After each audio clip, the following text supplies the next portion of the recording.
I'm right there with you. It's exhausting to be alive right now. We are in the midst of psychological warfare. And I think, it's always been true on a certain level, but the internet and social media and smartphones have escalated the psychological warfare to the breaking point. That we are digesting so much more information on a minute-to-minute basis that it's wearing us out. It's being done intentionally to us.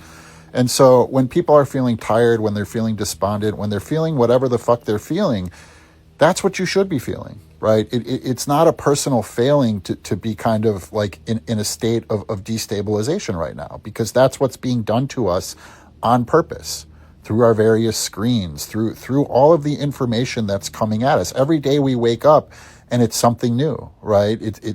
Now it's Tulsi Gabbard, being a foreign agent, which we all knew all along, right? I mean, I think to me, it's like part of the frustration for me is that all of these stories that are so-called being revealed right now have been with us all along, right? They've been obvious from the jump that Donald Trump, in a lot of ways, was an attack on this country.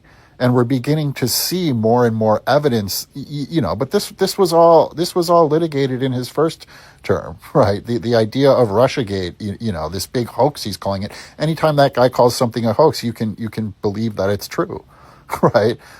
So we have to be accepting of the exhaustion. We have to be accepting of the depression and keep going, right? Life goes on. We have to acknowledge our feelings. We have to allow ourselves to feel. We have to allow ourselves to crash out sometimes. And then we keep fucking moving because this shit isn't going to end for a long time, right? I've been thinking a lot about the relationship between resistance and acceptance, and it's a little play on words and a double meaning of the word resistance. But when we resist reality as it is, we can't resist reality as it is, right? So it takes the acceptance of what is to properly resist it. And so resistance on the front end is us not wanting to believe what's happening is happening, us not wanting to accept our feelings, not accept reality. But once we do all of those things, we can get down to the business of actually resisting the world as it is, because right now it's fucked up.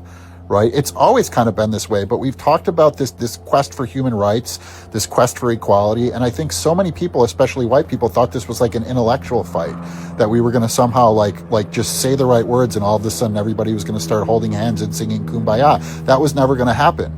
The world that we want to create will take fighting. It will take resistance. It will take action, right? And we can only get to that business once we allow ourselves to accept, to feel, and to continue fucking moving.